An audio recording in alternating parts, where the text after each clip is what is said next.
if you're new, people know you're new. It's just in your head that you think you should be, go from 0 to 100 to be like, a guru. You won't be. So little accomplishments, small steps, small milestones, and that's going to help you build that confidence. Be like, oh, okay, I got this right. Let's keep going. People will take a chance on you because I Totally. think people hire for personality more than they do for skill sets. Skills you can teach, you can learn tools. It's your eagerness to work and be Mm. diligent.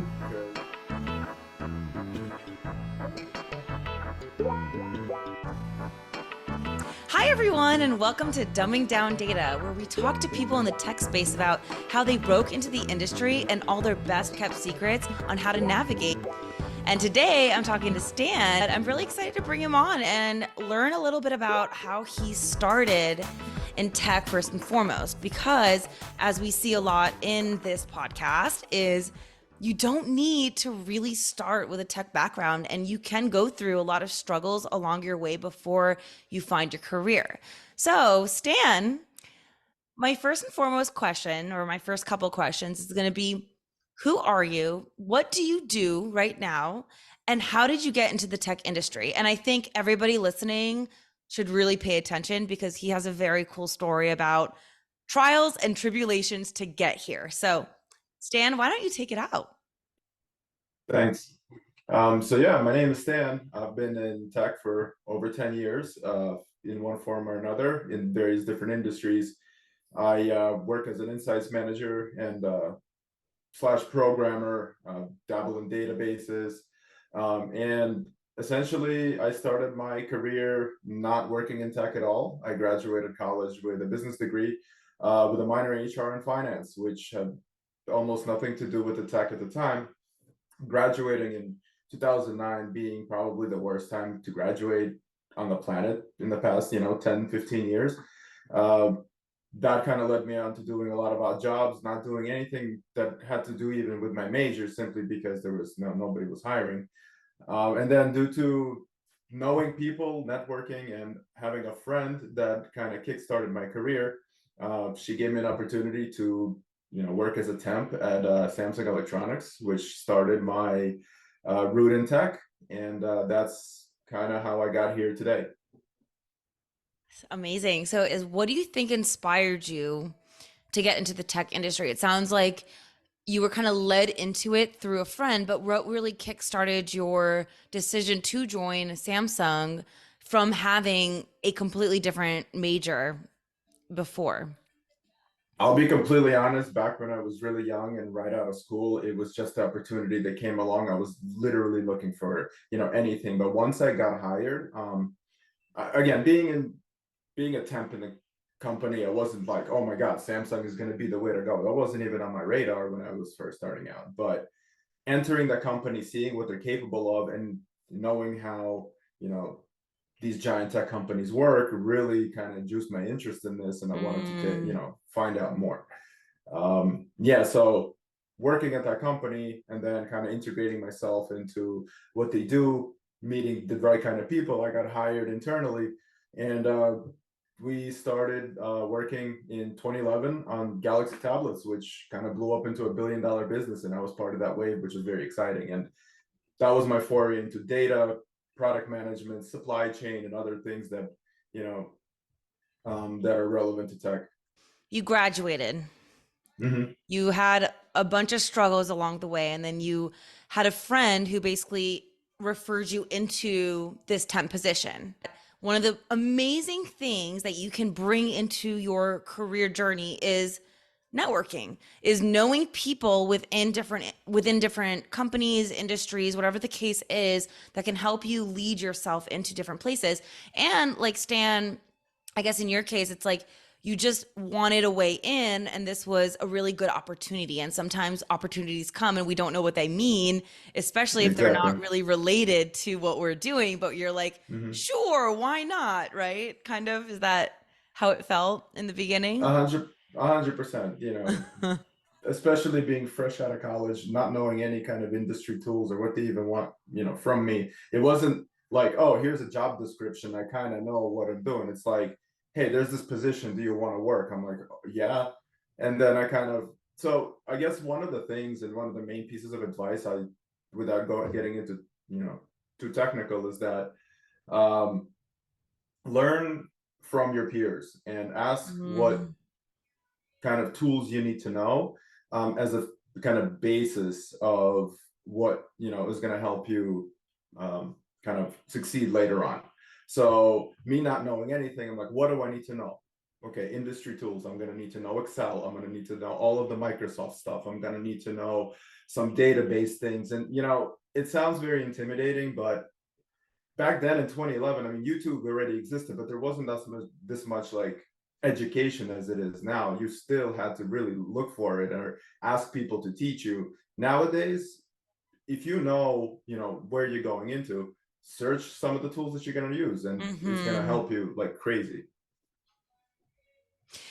So it's like a lot of learn as you go and look for those 100%. resources, which is something that you're not the only one to bring this up, which is there are so many resources out there that you can kind of pick along the way as you grow into your role. So, what was your temp role exactly that you got into first? Essentially it was kind of a data entry role, just taking uh records and files and digitizing them into literally just a filing troll. That was basically the most base position that it could have happened.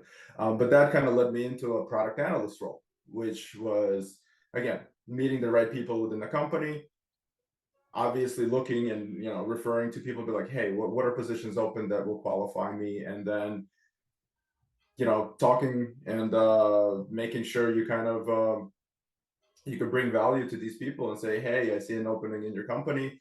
I have these set of skills. I could help you guys accomplish this and this and that. Do you think you could?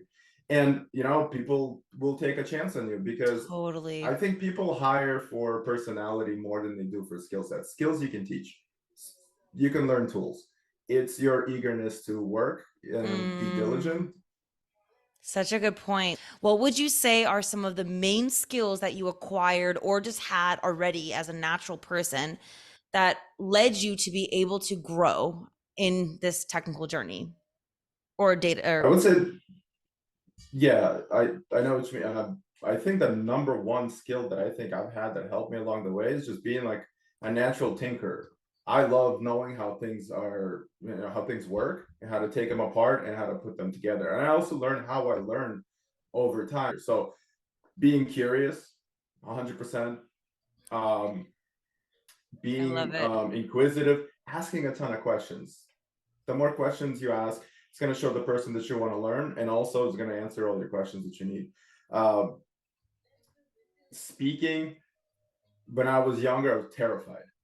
Especially like presenting. I mean, I've presented it like in college before, but it's just like my friends, right? But at work, especially in like a Fortune 500 company, when you're like, okay, put this together and like speak in front of like 30, 40 people, as like a early 20-year-old, you're just terrified out of your head. And it's just like, but with practice and, you know, get advice from people, you're going to get good at it. So, speaking was never a soft skill of mine. I guess that came later on if it did. But my Well, you're biggest here now skill, speaking, so yeah. Now I'm okay, and I've done tons of presentations now, and it's and I think when it comes down to speaking, is just know what you're talking about. So know exactly what you're talking about, make some bullet points, and then just stick to them. And don't be afraid of questions. That's another thing. And if you can't answer a mm, question, just say, acknowledge the question and be like, hey, that's a great question.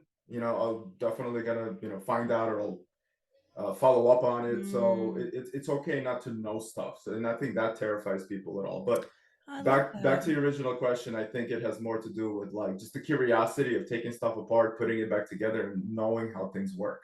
And that's what helped me along the way. Nobody taught me how to program, how to use databases, how to even use. Let's think about high school and college. Did they ever really teach you how to use Excel on like a intermediary level? I don't think they did. I don't know about you, but they haven't taught me any of those things. First of all, every single episode so far, I think, has mentioned the word curiosity in their experience. And so it's very fascinating to me because we're looking at a tech industry, which is what we think very technical, very formulated, very mathematical. But every single person that I've spoken with so far has talked about their curiosity. And one of the things I say is that if you want to get into tech, if you want to grow in the tech industry, your curiosity to actually understand the industry and actually understand what you're doing and how it matches to everything that's going on in your company or your sphere is huge. Because once you get curious, you then start picking up on things and then you start learning more or finding where you want to ask the questions, kind of like what you said, asking questions and everything like that. And that's how you learn and that's how you become awesome, right? So Mhm. it's so interesting that you said that, and it just fires me up because curiosity is what's led me to this podcast. It's what led me to my career. It's what's led me to literally everything that I'm doing in my life. And it's honestly something that I think that more people should really try to absorb, because I feel like we get into this autopilot and then we don't want to get curious about maybe going into things that aren't in our comfort zone. So I love that you mentioned that. There's so many other things that I think you brought up, but back to what you said about Excel and stuff. It's like, what's interesting is that you go to school, and I think that maybe you can have a course in Excel, maybe. But what's very interesting is that no matter what you learn, when you apply it into different industries and different places, they're actually very different. They operate differently no matter where you go. So you have to still learn on the go no matter what you do. And it goes back to the fact that experience is all about just doing. And the last thing I want to touch on, because Stan, I love that you brought this up, and it's actually something that is my own problem that you almost like were reminding me, is not to be afraid of questions. So I'm a training and enablement specialist. I work in front of clients. I teach them all about a platform, and I walk them through all the technicalities of it. And I get a lot of questions. And that is the scariest thing in my life because I'm afraid of not knowing. And I'm starting to understand that there are certain things that might be just really good questions that I haven't had the opportunity yet to understand.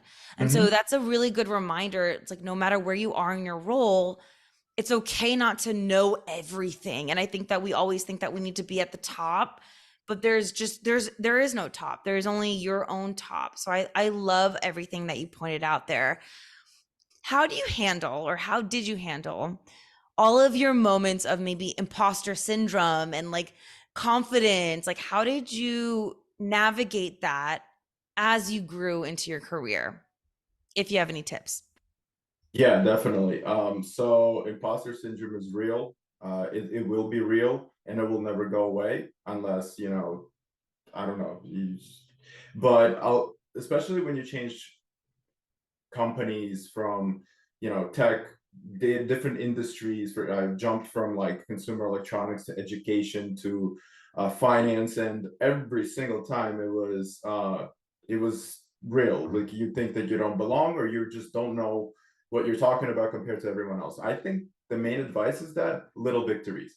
Um, be happy about those small accomplishments, and that's going to build on later on. So somebody gives you a project like, hey, build me like a spreadsheet of this and this and that. Sometimes you're looking at this data and you're just like, what the hell am I doing? Like, I'm about to talk to this person that probably knows the ins and outs of everything, and I'm supposed to give them advice, right? And you're like, who am I to even?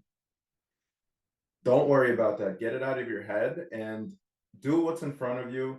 Accomplish your task. Ask a ton of questions. They know that you don't know. Like they know that you're gonna, that you're evolving in this role, that you're gonna later on become the expert. Just, if you're new, people know you're new. It's just in your head that you think you should be, go from 0 to 100 to be like, a guru. You won't be. So little accomplishments, small steps, milestones, and that's going to help you build that confidence. Be like, oh, okay, I got this right. Let's keep going. All right, next. What's next? What's next? And once you get the swing of things, that's going to build up your confidence. By the time you're a couple of years in your career, you're going to sit there comfortably and be like, why did I even like think this of myself before? So it will always be there and it will always go away. Oh my God, that's so beautiful. And it's so true. It's like, at least in my role, for example, like every single time I think I have to be so much further along than I am. But you would be surprised by how many people in ahead of you even might look at you and be like, well, I think you know a lot. Like you're bringing a lot of insight to the table. Like you're here for a reason. And if you're just starting, you're also starting for a reason. Like there's something about you that might actually bring value as you go along, but we're all, I feel like we kind of get stagnated by the intimidation and the fear of starting and not being all so ahead. Like a few episodes ago, I spoke with two web developers who are very far along in their career. But it's amazing. They had to work to get there, right? And even when they're there, they're still developing and building to get further along. So it's all really good points that I think it's important for everybody to remember. We have to keep going, we have to keep growing, we have to keep learning. I want to transition. So now you're working at an education company. Mhm. I want to understand a little bit better from your perspective. What is it like to be in a more technical data centric role? You're a data analyst, data centric Mhm. role in a company that may not be as well versed in technology. How does that work in your experience so far? So I think that has to do with how you're utilizing tech, taking skills like, Python or SQL and dealing with a ton of data. You could create some kind of joins for, another thing is visualizations. So what I learned in tech is that higher ups know a lot less tech than people that are our level. Hmm. They like pictures and they like graphs and they like simple things. Like anything more than three graphs on a presentation makes them confused. So, so what I like to do is, for example, visualization tools like Tableau or Power BI sounds super complicated and heavy. They're not. There's a million tutorials online that you'll be an expert within a week. I swear to God. And that will help you effectively present things. And hey, how about I teach you guys how to use a dashboard instead of making clunky presentations all the time? You could go in and actually pull this data yourself or look at whatever you want. Like for example, one of the projects I was working on, they want to look at like the South American market and how those students are coming into the United States. So they expected a presentation. I built them a BI dashboard, be like, hey, here's all these graphics. You just filter like what country do you want to see? Colombia, click. Where are they going? How many of them are going? Year over year changes and different types of little statistics that you'll know that these people are going to want to see. And that's really it. I mean, you could take any industry and use your technical skills that you picked up along the way to integrate them in. So it doesn't have to be a tech company that you work for. It's just those skills that you pick up and they will always translate into, and that's your value using those tools. How has technology and your knowledge of tech benefited your career? As in, do you think that people, let's say in that higher level, would benefit from actually understanding technology in a much deeper or more involved way? Yes, I think it would benefit everybody and it would make things a lot easier across the board. If you're somebody who's using this data, yeah, absolutely. And I think there should be more trainings, and I think companies should be, more aware of the new and more efficient technologies that are out there and provide those tools to people. And I think a lot of companies don't. I agree. And I think that the more that we understand technology and like how it all fits into the puzzle, the better we might be off. What advice would you give to people listening who are just starting off in their tech career? Research. Number one is research. Research the industry. If you want to get into automotive, research the automotive space. Who are the big players are? What are the recent trends? Um, and automotive is just an example. It could be anything. Just apply that to any industry. And two, um, the main metrics that you would need to use. So if you are going to break into tech and you want to, let's say, become an analyst, your job is going to be very trend heavy. You're going to look at numbers that are going up and down and shares year over year, month over month, like things like that. Very basic calculations, very basic math. You, unless you're going into a hardcore programming field, which I can't, speak to. I dabble a little bit of like SQL and, database design. I'm not a coder by far. But like if you're getting into that space, learn the tools, research the industry, figure out what metrics and trends that people want to see, and this is readily available information. This isn't a secret. You could find all of these research. It will take you a few hours to do. Practice, free courses if you want to really, like hit the ground running instead of somebody like teaching you at work. And then I think those are the main like 3-4 things that you're going to need, because everything else is just going to be super specific to the job, and that's what you're going to learn down the line. Your degree is going to show the employer that you are smart enough to get a piece of paper to sit through, years of stuff. You have commitment. Check. Do you have industry knowledge? You did the research. Check. Do you understand how the business works? You know the metrics. Check. Tools, Excel. I can't speak, like the reason why I keep saying that is because it has not changed in a decade. And there's going to be some interesting stuff, rather specific tools that you're going to be using along the way. But for the most part, reporting and, meetings, and it's just, no Microsoft. And that's the very basics of what you really need to know. So play, get to know it, play, figure it out, go as you go. Exactly. What's a day in the life in your role as a data analyst? Curious. How would you describe it to listeners? Day in the life. I mean, I feel like this is gonna be like an Instagram reel where I have to like stand there from the side and like drink coffee and then look out the window. I'll try to create one. Let's see if I can do it. Yeah, at 6 I'm in still the morning, learning how to do that. A day in the life with the mug. So in this particular job, it's very project based. My boss, he is in the UK, so by noon he's signing off. He's a really cool guy. He's very responsive. I just don't expect him to always be on call for me all the time. So when he sleeps, I work. When I work, I mean, he sleeps, or yeah. So we have an opposite schedule, but we'd set up a meeting, for example, early in the morning. I would accommodate like 7 or 8 in the morning. It would be the end of the day for him. He would have the whole day of thinking what project to give me. I would wake up, caffeinate myself, and jump on a call. Write down, what he needs from me that day, and then I start working. At the end of the day, I wrap up. I send him, be like, hey man, here's all the stuff I did. Here's the presentation, the analysis, whatever. And then he would review it overnight, and then the next day he would, give me feedback. We would have a catch up, or if there's any kind of ad hoc things that are come along. So that's my particular role.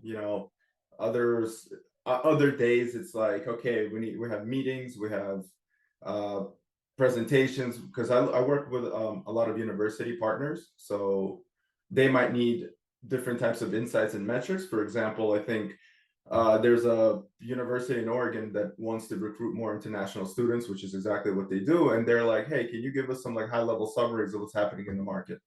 So it would be like, okay, there's a slowdown from China, which was the bread and butter back in the day, but now because of geopolitical things and COVID and other stuff is slowing down. Other markets like Latin America, let's say Middle East, are ramping up, students. So those are the kind of things they want to know. And they're not asking for like hardcore figures or whatever. They just want to be like, oh, okay, where should we concentrate our business? So that's the kind of work I do. Behind that is, all the metrics and calculations that pull a lot of data from like really horrible government websites. But what I like to do, and the way I realized I love to work, is we both live in San Diego, and we love this place. I'm not gonna waste daylight, working. And this sounds bad, but I want to work when I want to work. So I'll work in the morning. During the day, I want to go play volleyball. I want to go to the gym. I want to enjoy the sunlight. I want to go mountain biking.